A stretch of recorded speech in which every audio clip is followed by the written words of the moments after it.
मोफत आरोग्य शिबिर राबवून केले महामानवास अभिवादन. डॉक्टर बाबासाहेब आंबेडकर उत्सव समितीचा उपक्रम. स्थानिक डॉक्टर बाबासाहेब आंबेडकर उत्सव समितीच्या वतीने दिनांक 6 डिसेंबरला महामानव डॉक्टर बाबासाहेब आंबेडकर यांच्या महापरिनिर्वाण दिनानिमित्त ग्रामीण रुग्णालय भद्रावती यांच्या सहकार्याने डॉक्टर बाबासाहेब आंबेडकर पुतळ्याजवळ मोफत आरोग्य शिबिर राबवून बाबासाहेबांना अभिवादन केले. या शिबिराला नागरिकांचा उत्कृष्ट प्रतिसाद मिळाला. यामध्ये 250 पेक्षा अधिक नागरिकांनी सहभाग नोंदवत आपल्या आरोग्याची तपासणी करून घेतली. या शिबिरात रक्तदाब, मधुमेह आणि ECG तपासणी करण्यात आल्या.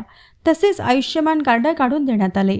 डॉक्टर बाबासाहेब आंबेडकर उत्सव समिती भद्रावतीच्या वतीने या शिबिराला प्रत्यक्ष अप्रत्यक्ष सहकार्य करणाऱ्या सर्व सहकाऱ्यांचे, नागरिकांचे तसेच ग्रामीण रुग्णालय भद्रावतीच्या सर्व चमूंचे डॉक्टर बाबासाहेब आंबेडकर उत्सव समिती भद्रावतीच्या वतीने आभार व्यक्त करण्यात आले व यापुढेही असेच समाजोपयोगी उपक्रम समितीच्या वतीने राबविण्यात येणार असल्याचे आश्वासन समितीच्या पदाधिकाऱ्यांकडून करण्यात आले.